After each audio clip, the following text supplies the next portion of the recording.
Boris Johnson will seek to kick off trade talks with the US next week in a bid to intensify pressure on the EU.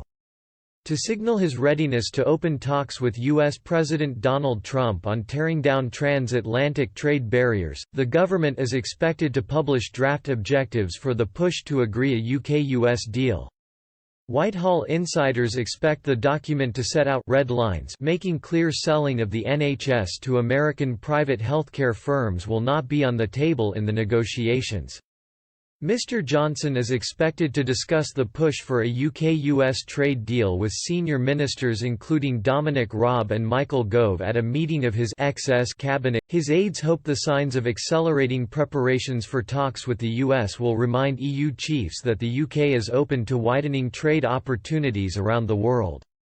Government officials yesterday sought to quell concerns that a UK-US trade deal will lower barriers to controversial American exports such as chemically treated chicken.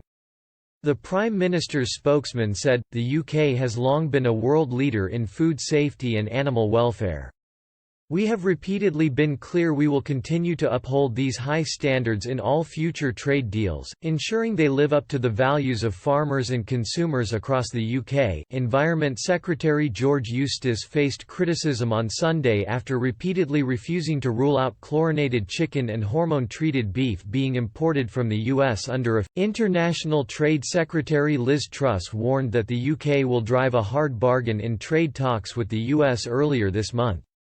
In a written ministerial statement to MPs, the cabinet minister said the government wanted far-reaching reductions on tariffs applied to UK exports to the US and other trading partners under the deal. "We aim to secure free trade agreements with countries covering 80% of UK trade within the next 3 years. We will drive a hard bargain and, as with all negotiations, we will be prepared to walk away if that is in the national interest. Independence will allow the UK to become a truly global Britain, championing free trade and showing the UK as a force for good." EU diplomats last night finalised the negotiating mandate for Mr Barnier, which is expected to be approved by a meeting of the bloc's General Affairs Council in Brussels today. Tuesday, they toughened up language from early drafts to make even clearer their demands for the UK to remain subject to Brussels regulations and red tape forever.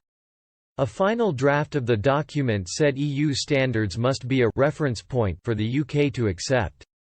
It said, the envisaged agreement should uphold the common high standards, and corresponding high standards over time with Union standards as a reference point, in the areas of state aid, competition, state-owned enterprises, social and employment standards, environmental standards, climate change, and relevant tax matters and other regulatory